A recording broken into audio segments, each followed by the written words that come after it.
We can edit that out!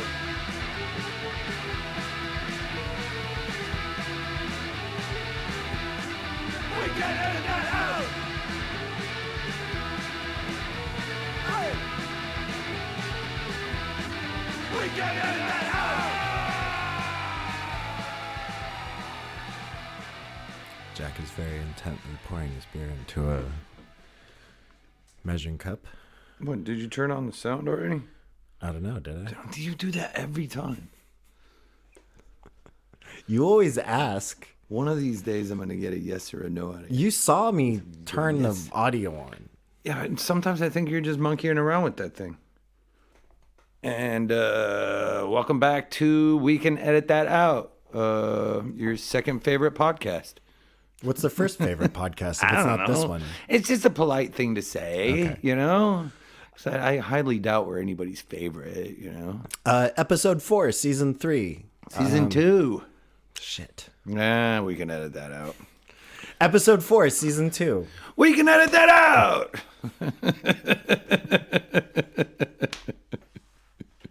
Off to a fucking great start. Ripping good start. I'm drinking beer again this episode because you can't buy large bottles of booze at Späti's on holidays in Germany. Yeah, so this is Easter weekend, and in Germany, the Easter weekend starts on Friday and goes all the way to the following Monday. So for that Friday, Sunday, and Monday, like everything in the fucking city is closed. And Germany now has, or at least Berlin, I don't know about other German states, but we have this weird regulation that on the Feiertage, like the holidays, the days off, including Sundays, you're not technically allowed to buy anything over half a liter. And a bottle of wine is 750 milliliters. So it's like, 3/4 of a liter. Whereas these big beers, like the ones Jack's drinking right now, are half a liter. So those are okay to buy. But if you want to buy a bottle of wine, you can't. Right. Which is lame. And I panicked right before we left for, because I just got back from Denmark and Lübeck this weekend to play some gigs. And I kind of panicked before I left, knowing that when I returned, I wasn't going to be able to get wine to have for my night of return, because I like to drink wine in the evenings. So Saturday morning, before we left, I ran to the nearest shop to get some wine as like a fail safe to have here, because I knew that when we got back on Monday, you weren't going to be able to buy wine. Right.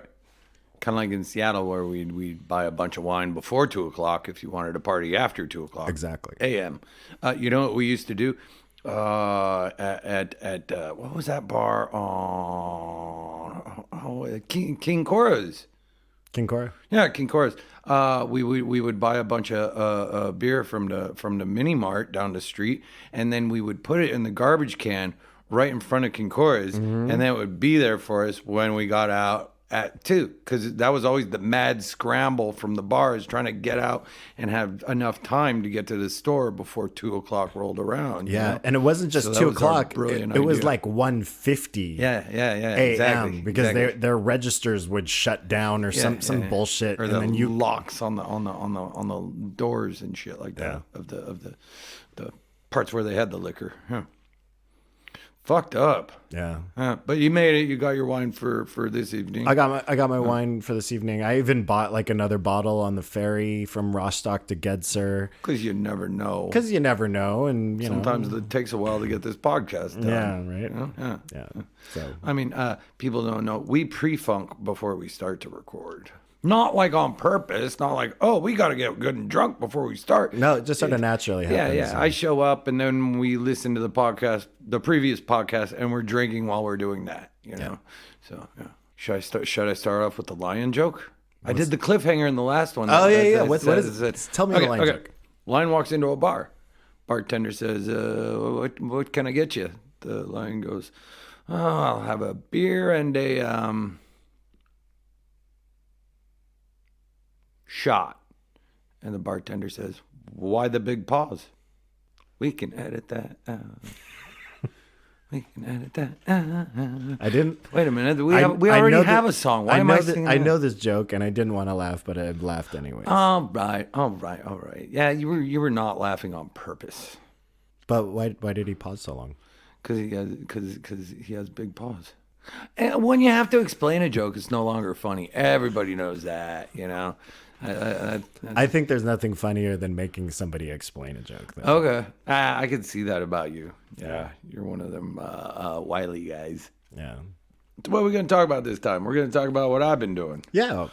We talked a lot about what I was doing, what I was up to last episode. So, what did you do the last couple weeks? Last couple of weeks, I had Euless and Kike in town. And so, like my house was full. 4 people, 2 cats. That's a lot for my place. And then me and Euless went to Helsinki for the weekend. Did the Helsinki Tattoo Convention. How was the convention? Convention was good. Yeah.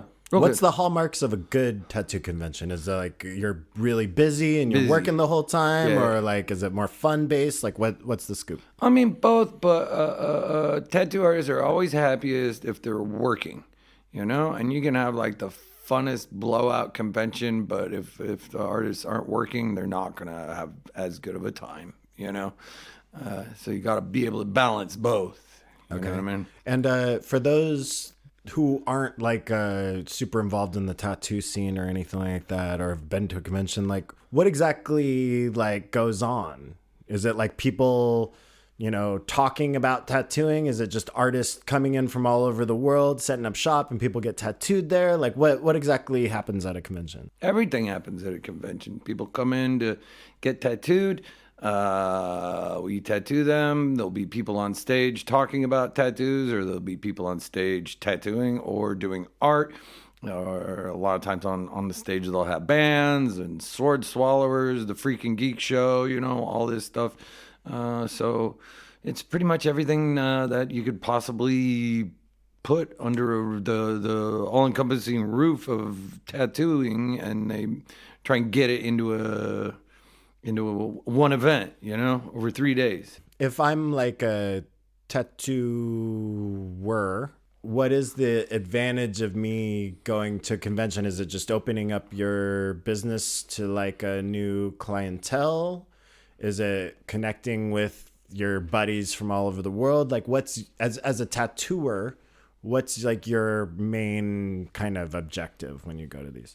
In the essence, is to meet up with your friends, other tattoo artists, so like-minded people, you know, and in your industry, and have a good time and hopefully pay for it, you know.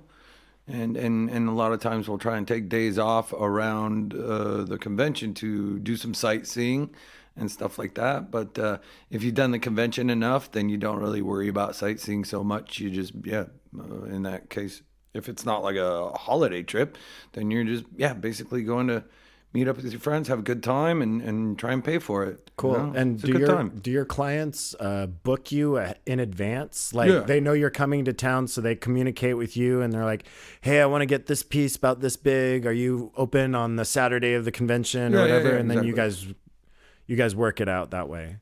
And for the tattoo clients, do they pay an admission to get into the convention, or like is it all paid for by sponsors? Like how does that work? I mean, the clients have to pay a door price, and the tattoo artist usually has to pay for the booth.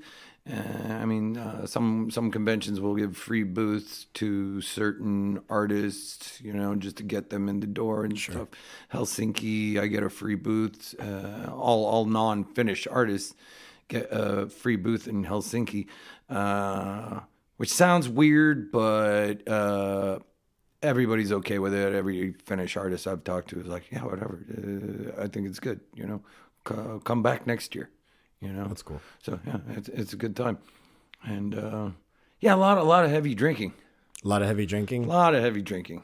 Yeah, because I mean, That's weird because you and Euless aren't known for, you know, week-long bouts of heavy drinking. I've never seen that personally. it's a good time. It was a real good time. I mean, this convention, I just had my regulars, so I didn't really finish anything. It's like really big pieces that are ongoing.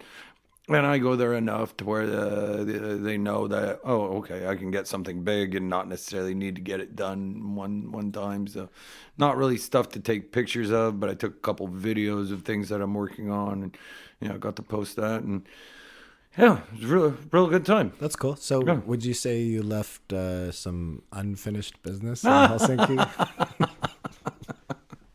Yeah. Have you ever been to a tattoo convention?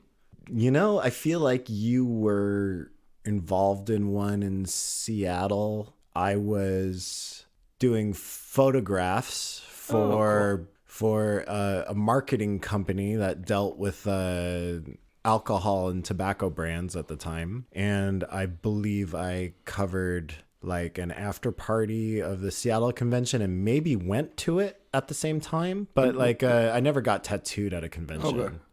But I think I had a pass, and I think I went to the Seattle one. You remember where the after party was? Was it at El Artcore? Corazon. Was it? Oh, okay. So Zeke played. Yeah, I remember that. That was the Saturday after party. Because for us, the after party is on Sunday. Okay. Because that's when we all get together at a bar, a lot of times a tattoo shop, and it's mainly just tattoo artists and their significant others, maybe a few friends, But that's since we don't have to work the next day, that's when we really get fucked up. Okay. Gamble, play dice. Yeah, because you probably don't want to shit. get like too messed up if you've got a tattoo on a Sunday. And Yeah, exactly. That's the hard part about the Saturday after parties. That's like for the whole convention kind of thing. And yeah, you try and have a good time, but you're also looking at your watch, or phone, whatever, and realizing, fuck, I can't stay that long. I got to work tomorrow, And like on average, like how many conventions would you do in like a year? Or does it just depend on what's going on and how you feel? I mean, it depends on what's going on, and I have a hard time saying no to people. So, fuck, one year I did like 18 conventions in one fucking year. 18? Yeah, 18. So that's more than one a month. That's I got it almost on 2 my months. phone somewhere. I could look at it. We could get the answer next time, but we're using my phone to record, so. We're using mine too. But now this year I'm only doing maybe like 3. After the pandemic, I kind of realized I didn't really want to be traveling constantly. You know what I mean? So Whereas before you did. yeah. And what do you think changed? During the pandemic, I think that I grew to like not traveling. You know what I mean? I think when you're traveling all the time, it's kind of like momentum. Sure. Like with tour, when the tour is over, you have that post-tour depression. Yeah, for sure. And because you got that momentum going, and then all of a sudden when it stops, it's like, oh shit, something's wrong here. So when I was forced to not travel, it was I overcame that momentum, and it was like, fuck, it's kind of nice, Berlin, hanging out, seeing my girlfriend more than once a month. You know what I mean? Yeah, and it gives you time to remember and appreciate why you moved to a certain place. Yeah, exactly. But I also, I was doing I did 18 conventions one year, not like always, but I was also doing like a lot of guest spots all over the place too. Never, I mean, you remember when I was when we first moved to Berlin, I was like never at all. Yeah, you were gone constantly. And I think that's one thing that's interesting to me about like tattooing is that you have this guest spot aspect to your business. Yeah. Where tattooers are constantly traveling all over the world, taking up like a little guest residency in a shop for like a week or, a week and a half or 2 even sometimes. And I can't really think of many other professions where that would happen. Like as a graphic designer, I would never have the opportunity to like set up a guest shop in somebody's agency, and be like, hey, I'm from Berlin. I'm just here to like, I'm here to design. I'm here to like take the clients of like, local desinners and, I'm going to make a trifold brochure in a week. This shit would never fucking happen. No. But the rest of the people in the industry wouldn't welcome you. Yeah. You know what I mean? Yeah, To where we're welcomed. And I've tattooed in Hong Kong, Japan, South Africa, Detroit. Just those. I was trying just only those places. I was trying to think of the weirdest places, and Detroit was one of them. Detroit's fucked up. You've been to Detroit? A couple times. Played a couple shows there. Very random, strange shows. Yeah. Okay. Any particular strangeness about it? Or? The shows themselves weren't so strange. It was just the whole environment of the city. And this is only my personal experience. I can't say this is like the essence of these places, but like Detroit and St. Louis in particular are two cities where I feel like the stereotype of what American civilization is like is sort of out the window. Parts of both cities kind of look like the aftermath of like a war zone or something. There's a lot of abandoned buildings. There's a lot of like rubble. There's, really hardcore poverty issues, but also both of these places birthed amazing artists, amazing musicians. There's thriving industry in both places. It's just I feel like the violence and the crime in general are both at extreme levels in both of these places. Mm-hmm. Yeah, I've been to both as well. Played show in St. Louis. Have tattooed in St. Louis as well. Yeah, rough cities. Yeah, real rough. Yeah. People always used to say, "Where's the hardest place to get tattooed?" I'd go, "Detroit." Because they're thinking we're talking about where on the body, and I'm like, no, that's the Detroit. The hardest place. Detroit. That place is hard. Would you say like Detroit's the hardest city in the United States? No, Baltimore. Oh yeah, Baltimore. Oof. Baltimore is the only place I've ever been shot at. So just because of that, I have my experience was, man, that's a rough fucking city. Yeah. I mean, Baltimore's pretty hardcore. Yeah. So now that we're on this like hardest place to get tattooed, where do you think the hardest place that you've gotten tattooed is? Well, I've only been tattooed in. Okay, but on your body. Oh, we're not talking about cities. Yeah. Well, strangely enough, like, okay, I don't have. I've got tattoos, but I don't have like a shitload of tattoos. Like my arms are pretty tattooed, but besides that, I just have a couple pieces here and there. Yeah, but you got enough to where you would be able to have a informed opinion about it. Oddly enough, it was like the last tattoo I got was one of the hardest episodes, and it was in Kike, who was just here, who you were just mentioning.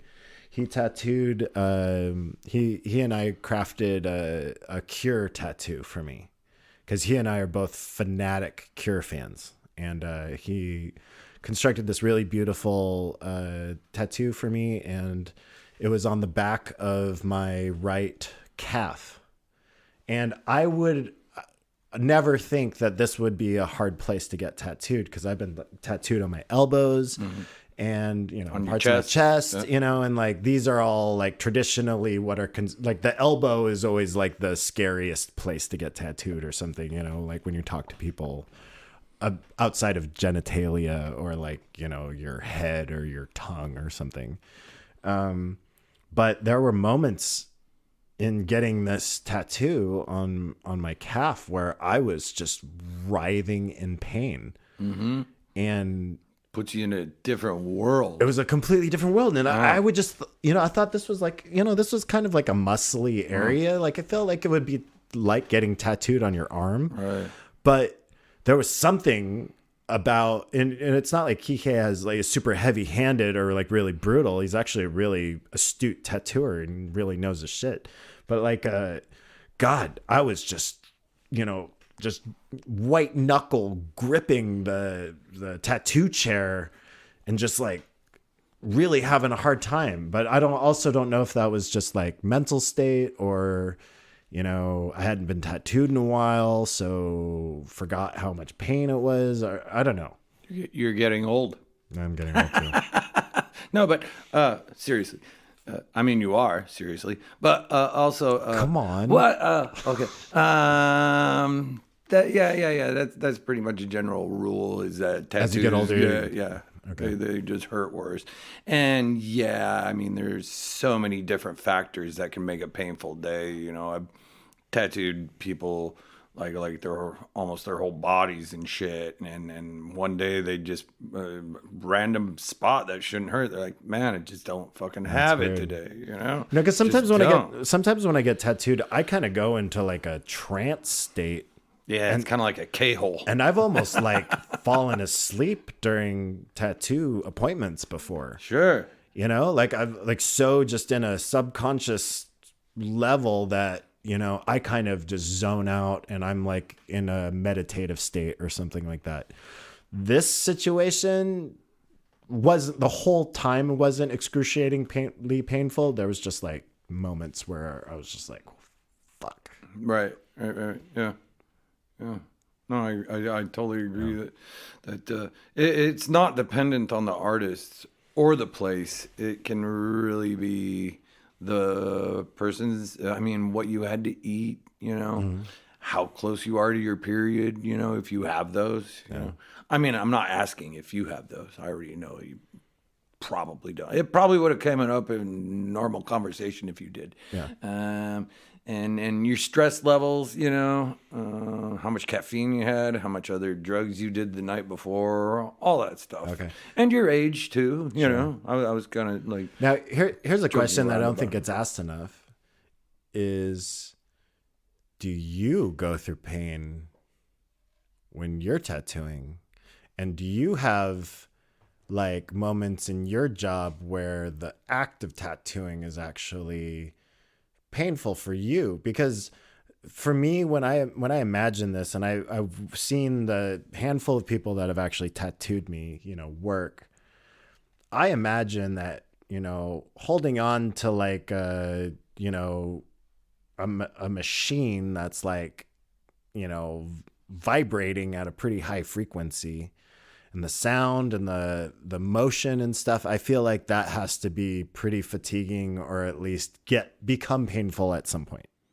The vibration, when you're first tattooing, and I remember this from when I was apprentice, the first couple tattoos, you do, when you walk away, your hands are kind of like, you do feel that aftershock vibration in them, you know. But once you've done like more than 10, 12, something like that, you don't even actually feel it anymore, you know. And most people, I still use coils that vibrate, but most of the rest of the entire world uses the rotary tattoo machines that don't vibrate, you know. So super easy for them, you know. But yeah, my neck starts to fucking hurt after a while, you know. I got this spot on my neck that just drives me up the wall from just having done this fucking job for over 20 years, you know. Even though like my work, particularly with like graphic design or video editing, isn't so physical of an activity, the thing that I think might be similar to your and my position is that it requires an sort of a semi-extreme level of concentration and focus. So when you do that, your body kind of like, it kind of goes into this like focus stance where you're sort of, you're not like super loose and like casual. Right. You're kind of like, you know, you've got all of your body attention focused into like one, you know, so your body starts doing stupid shit that positions that it shouldn't hold for that amount of time to keep you healthy and pain free. Yeah. You know what I mean? Yeah. So when I'm designing, I have this like praying mantis thing that happens. Okay. Where I've got like my hand on my mouse, the other hand on the keyboard, so I can do keyboard shortcuts. And my shoulders go up, my head goes down, and I like I'm in this sort of like, you know, mode. And I watch, you know, occasionally videos of people doing video editing or graphic design, you know, just people that are like filming themselves doing this stuff, or time-lapse videos, and I can see other people doing this sort of praying mantis thing where they're like, you know, you're in a zone and you're really focusing on like, you know, something that's like the size of like a 3 square inch radius or something, and you're just sort of laser focused on it, and you kind of point your body towards it in a weird way. You're like contorted or something. Well, that's exactly it. Is that our bodies naturally go into a pose from concentration. Okay. That is not healthy for us. So there's like stretches and stuff that you can do to get rid of the pain from that. It's my mom's husband. I was talking to him recently on the phone, and he was asking me how work is going. I said, well, I'm not working as much as I used to when I was younger, just because it's so fucking painful for me now. And he's like, oh, you got to do somatics. I go, what the fuck is somatics? He says, oh, it's just weird stretches that you would never think of that they have come up with for industry style pain, and I started doing them, and now my neck is so much better, and I lay on the floor, and you kind of like grab at a rope like this, and you would never think to do these stretches, and just in general, you get this pain in the neck, and you think, oh, if I go, no, that didn't get it, how about here, that didn't get it, how about here, that didn't get it, but I never thought to lay on the floor and pull myself up a rope. Started doing that. Fuck, easy. So it's good. So if anybody else out there, this is not like a promotion for somatics, but hey, it could be. Well, if anyone from Somatics wants to sponsor us, and I don't think that's a company is somatics. I think it's just a general name for the types of exercises. It was also a band our friends used to be in too. What? Who's in the somatics? Somatics were a Seattle band. It's I believe SOMATICS, by the way. Yeah, but the Seattle band Somatics. ended with an X, not a CS. Somatics? Yeah, it was Jim, Mary. No, that was just X. No, you're thinking a totally different band. Oh. X was Jess, Rick. Right, I remember that band, and Mary and Veda. And Veda, yeah. And Eric Brosey, I think, was in X2, maybe. Was he playing the drums? Maybe. I don't know. Yeah. But Somatics was, Jim, Mary, Davey, Schlosser. Maybe they started after X. Yeah, it was way later. Let's keep the IX thing. I feel like Somatics happened after we moved to Berlin. Okay, cool. Well, I mean, if they're listening and they want to send us some stuff to listen to, I would totally like that. Hey, we don't really get like stuff sent to us. Like here's some stuff. Review it. I mean, it would be cool if people sent us stuff. Podcasty. But it's a pretty niche market for us. I think either we'd get punk demos or we would get like cool. a tattoo ink, which is cool, or like a mouse pad. Okay. Or whatever I would use. Like a screw for my camera. Yeah, okay. Which I have 10 of on the table right now. Is there a thing listed on our? This isn't really like this episode related at all, but is it's almost like an announcement. But is there a thing on our podcast where people can like send us like physical things? No, but we could put a address up. Should we get a PO box? I mean, do they have PO box? Well, I've got a DHL pack station. It'd be a DO box here. Have you discovered the magic of the DHL pack station yet? No, I've heard about it though. Yeah, you go over and like Amazon's to it, and you can just walk over and grab your stuff. Yeah, but the thing is like I'm never home. So when I get deliveries, if I have something sent to my flat, 9 times out of 10, it's not going to end up at my place. I'm going to have to go bother a neighbor. And since I have kind of weird hours when I'm home, I might not get home until like 10 or 11 at night. And that's already kind of too late to bug your neighbor to get your package. And the package or the post office is closed by then too. Exactly. So I'm a firm believer in this like remote package retrieval thing. For me, Julie works at home, so we get all our ours and all the neighbors too. Yeah. When we're in lockdown, I was the pack station for all my neighbors because I live on the ground floor. Yeah. And then the mail guy never wants to walk up the stairs. Exactly. So my flat was the first one that they were like searching out. Like, are you home? Will you accept this? Can you take this 50 pounds of kitty litter for your neighbors? Jesus. They're home. Like, yeah, that's fine. One time I got tricked. Like, it was DPD, and DPD is my least favorite. Well, actually, Hermes is my least favorite out of all of them. I think DPD and DHL suck. But the guy rang my doorbell and in German was like, hey, got a delivery for you. And then I open the door and I can tell there's another person that I can't see that also came in through the door with him, but he's just there by himself. And he's like, oh yeah, actually, we've got a package for your Nachbar, your neighbor. Mm-hmm. Will you sign? And I was like, well, you've already got me. I can't back out of this now. Okay. And then he's being very squirrely and weird, and I sign this thing. I'm like, what's about to happen? And then all of a sudden the other guy shows up and they bring something into my flat that's like almost the size of a refrigerator. Oh, jeez. It's a huge fucking box. It was like the size of it was like almost as tall as the door.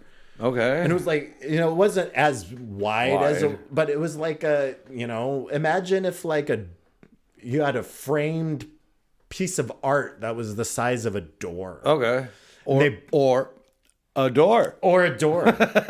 They could have had a door shipped, which I think is weird and maybe like a subject matter of like a 60s psychedelic rock song. Right.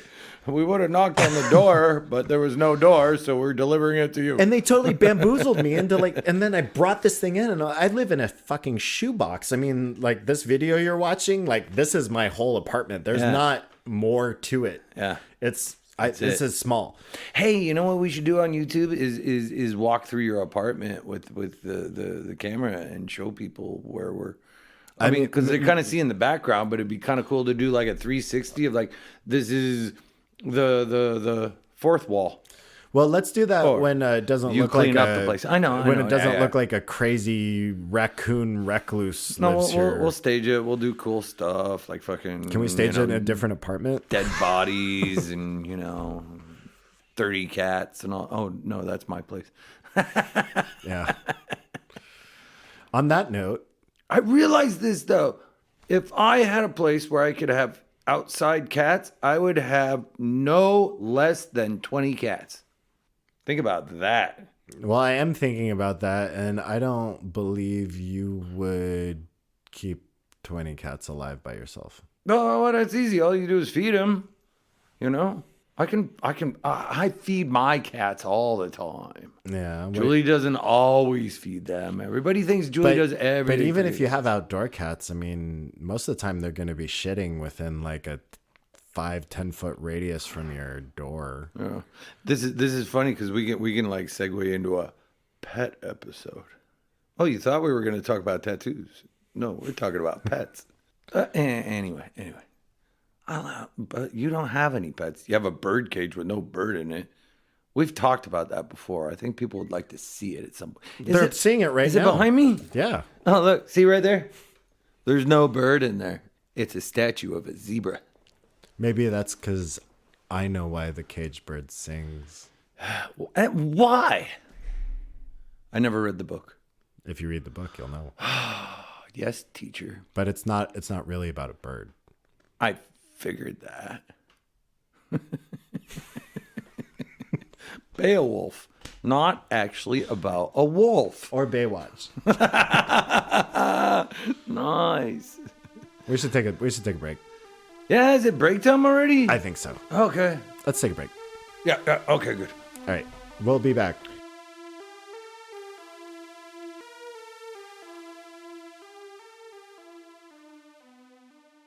So, before the break, we were talking, right? Obviously, but we were talking during the break too. I mean, I think a lot of people don't realize that. Maybe people think as soon as we hit stop, we stop talking, and just go our separate ways. Stare at each other, smoking with these like really pissed off looks. But In Act One of this episode, we were talking about like pain and the pain of tattoos, and I kind of wanted to address that more because I think it's a really interesting thing that there is a different world you go into when you're getting like a super fucking painful tattoo and it's going on for a real long time, and you go into a different fucking place, and it is almost like a trans-dimensional experience, you know. And I've had it happen to me, you know. I mean, I usually play dominoes on my phone when I'm getting tattooed, you know. And when I got one of my knees done, it was like fuck, like 6-7 hours just on my knee. Huh. So I'm playing dominoes on my phone for the first 2 hours, and then or maybe 3 hours. And then after that, I'm just kind of like moving the dominoes around on my phone a little bit because that's what I was doing before. And then at that last hour, I'm just staring at this thing in my hand like, why am I holding this? You know, I had no idea where I was or why I was holding this thing in my hand, you know, my phone. And it was just like, there's something about intense pain for a prolonged period that, yeah, it puts you in a weird fucking state, and not a pleasant one either, you know? So, yeah, did that kind of happen to you when you had your most painful tattoo? Or? There's so many different factors in it. To me, tattoos are always kind of like a bookmark of where you are in that time period. And one of the reasons why I don't really regret any of the tattoos that I ever got is because specifically I was in the mindset when I got them that I want to remember this point in time in my life, and this is what this means to me. So I have shitty punk tattoos like everyone else in our fucking subculture, but at the time when I got the tattoo, like when I got an Icons of Filth tattoo, I wanted to make sure that future me would never forget this point in time in my life. And when I got those tattoos, it wasn't just because I'm a fanatic of these bands and I want to listen to them for the rest of my life. I wanted it to be like a mile marker of this is where you are right now, and this is like a commemorative goalpost of that time. So when it comes to the pain changes not just in the location of the tattoo, but also psychologically what I'm going through at the time. And I think sometimes when I get tattooed, I'm in a certain, you know, maybe I'm like really depressed or I'm having a really hard time, and I get a tattoo to kind of, you know, rationalize pain I'm going through outside of the tattoo experience. Like that poster you used to have in our old apartment, the Lakeview Apartments, where it said, "Physical suffering is the only cure for mental anguish." Yeah. Yeah. Yeah. And I remember because I was just apprenticing when we lived in that apartment, and I remember looking at that and going, "Yeah, that's absolutely right." Yeah, I think that's a Barbara Kruger art piece. Okay, I don't know. Barbara Kruger is like a fantastic American artist who often took kind of older black and white photographs from like the 50s or 60s, and then she would add her own graphic type over the top of it. It was very classic stuff, like a red rectangle with very bold italic Arial style font or whatever. German artist? No, she's American. Okay, Kruger. And the brand, there's like a hipster brand called Supreme. And maybe you've seen Supreme, the Supreme logo. It's like a red rectangle with Supreme and Okay, well, Supreme basically stole Barbara Kruger's aesthetic. So I had this book, this really awesome book that I hijacked or I got from like the art library in Seattle University, and I would take pieces of this book and I would put it all over our apartment because there were such classic slogans and stuff like that. So that's where that's from. Barbara Kruger, highly recommend her. Amazing artist. I'll check it out. So you never asked me where my most painful tattoo was. Well, you already said it was in Detroit. Yeah, I know that was the hardest place. But actually, on my body, I was gonna agree with what you said at the beginning when you said it was my last tattoo. I'm like, yeah, every last tattoo is your most painful one because that's the one you remember the pain of. You know what I Really? mean? Yeah. I mean, for me, it's like, what was your most pain? I mean, besides the like stars and dots that I get all over me randomly, um, if I have a big session, it's always just the one in the most recent memory. You know what I mean? Yeah. But I do remember one time I was getting my neck tattooed. Oh my god, and it was so fucking terrible. And there was a point where I had to say, "Stop, stop, stop, stop, stop. We gotta stop." And the artist was like, "Are you okay?" I said, "Yeah, I'm okay. I gotta take a shit." And he's like, "What?" I'm like, "You hurt me so fucking bad. I almost crapped my pants. I Wow. gotta go to the toilet, man, right now. That's fucking pain, you Yeah. know." Hurt your neck so bad you almost shit your pants. Yeah, that's pretty hardcore. And I was still wearing underwear at the time too, so. But I have a sub theory about why this cure tattoo was so painful. Uh-huh. And I wonder if there's some sort of like psychological connection to the content of the tattoo you get. Since it was the cure, it made you want to suffer. Well, the thing is Because like, Cure is about suffering. but the thing is, The Cure is the first band I really got involved in, and actually, Trigger kind of stuff. yeah, and actually, particularly when I discovered The Cure, that was kind of the beginning of my like adolescent depression. Yeah. And it's not because I was listening to The Cure. It's because I was going through a bunch of shit in my childhood. And The Cure was like the one thing that I really connected with and found like solace in. So I'm actually wondering, So it was the cure? possibly.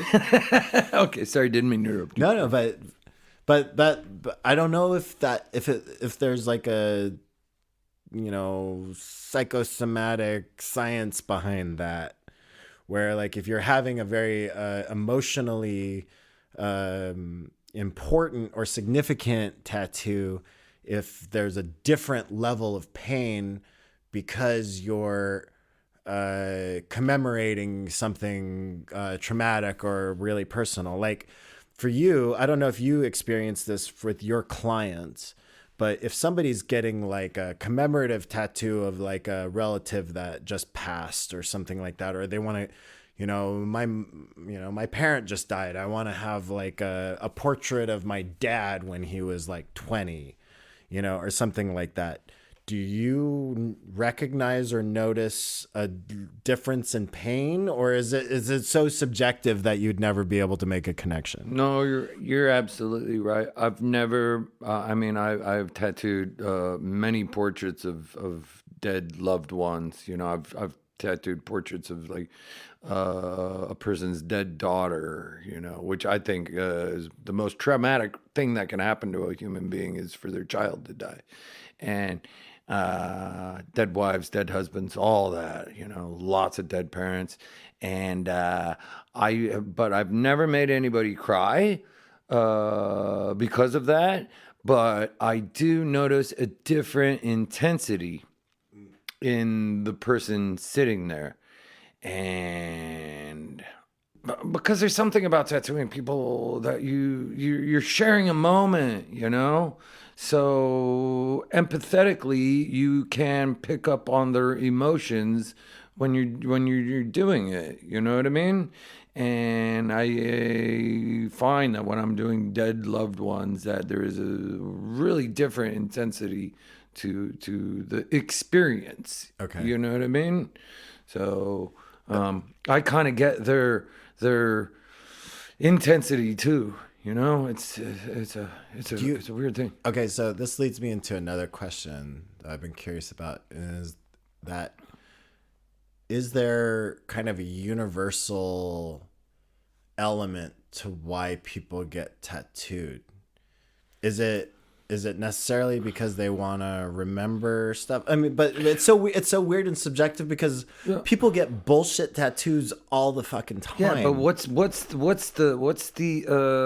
distillation of it? You know, I think is what you're asking. You know, many people get tattooed for many reasons, but why does human beings in an essence, in a distillation, what is their drive for this? What can you say would be the true thing for everyone?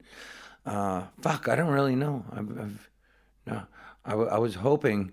That's why I kept talking, because I was like, if I keep talking, I'll have the answer.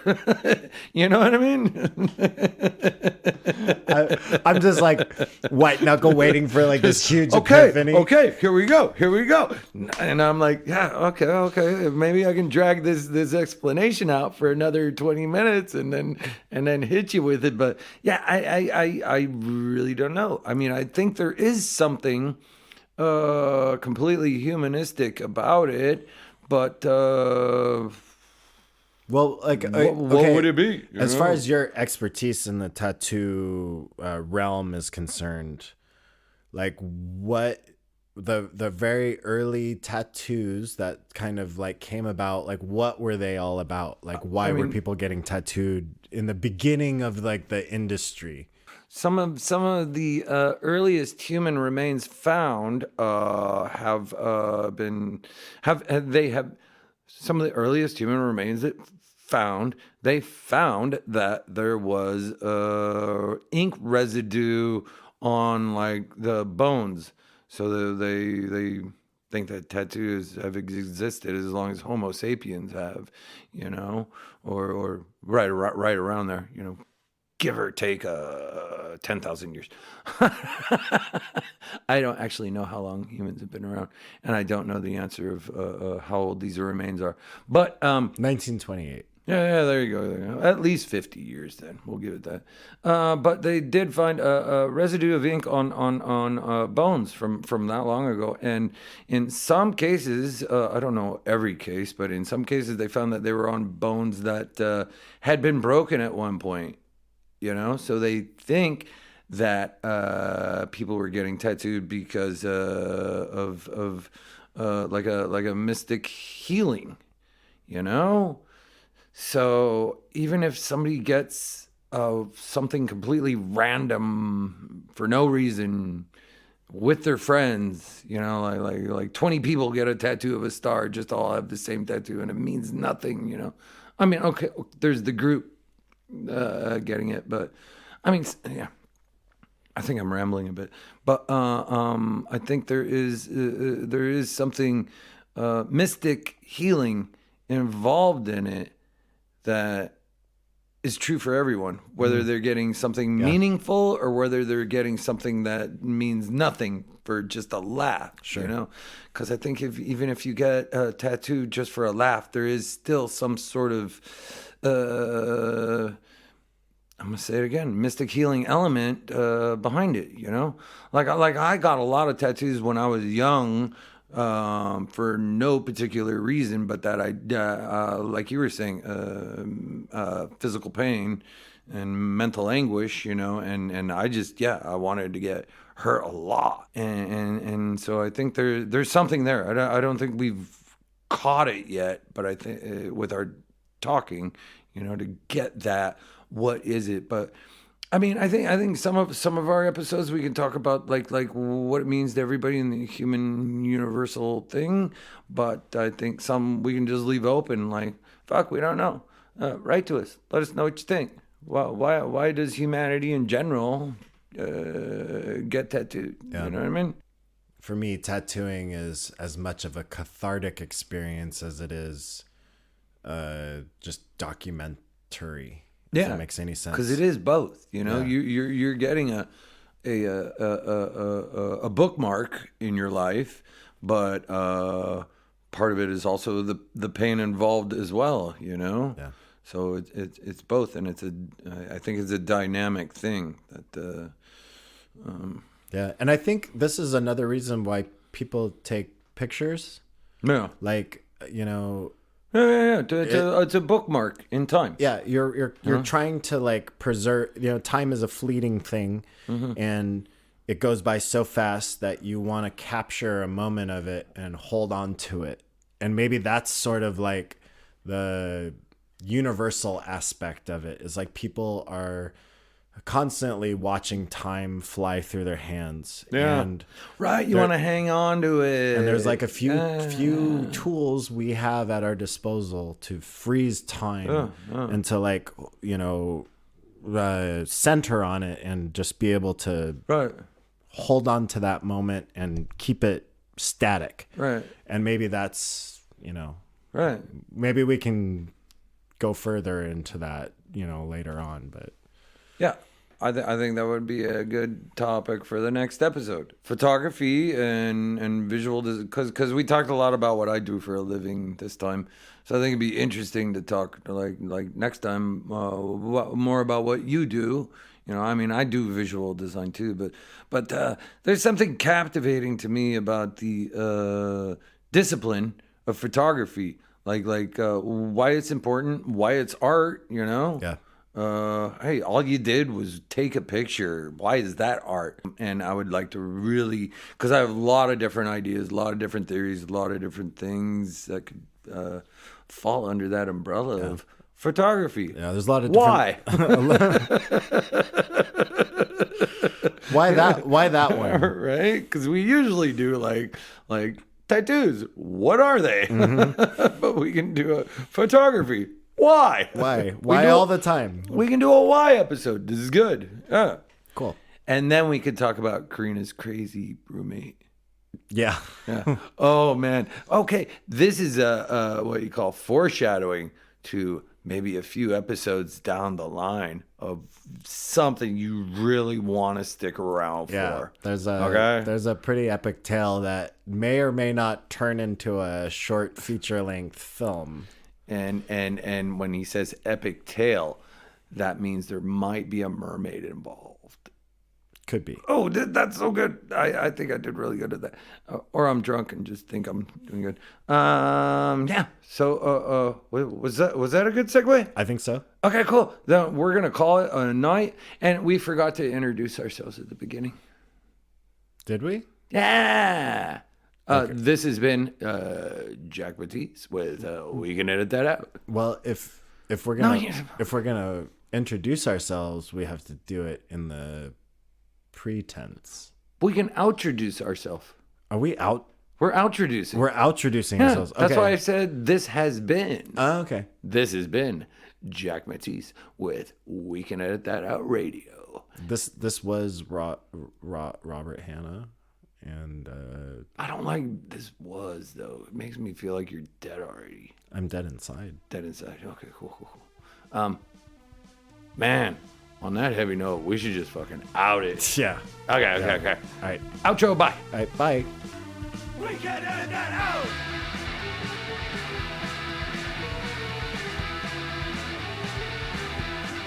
We can edit that out! Hey!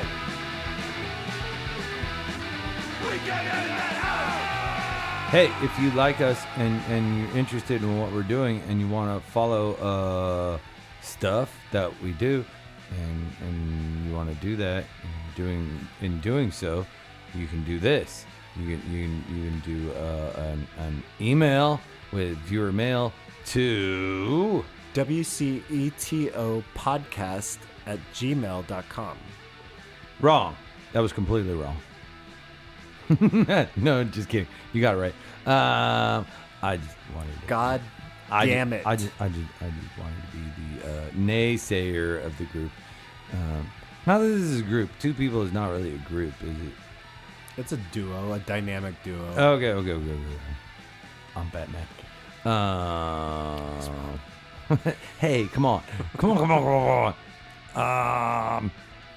Robbing your mom's clothes off. What? Anyway, sorry. I'm getting back to it. Did you say me and my mom's No. clothes? No. The clothes are off? No. And also follow us on Facebook. What are we on Facebook, Rob? I can't remember. It's We Can Edit That Out. Oh, that's it. Crazy. What a interesting and unique title. And, Super good, super original. That's why we're here. But also, please follow us on Instagram because we need the money. I don't know how we'd make money off of Instagram, but it doesn't matter. Some people do. Just it's just something to say. And what's our title at Instagram? It is We Can Edit That Out _podcast. Yeah, and you don't actually write out underscore. You just put the symbol for underscore. Yeah, if you underscored it, then that would be, you'd be undermining your whole purpose there.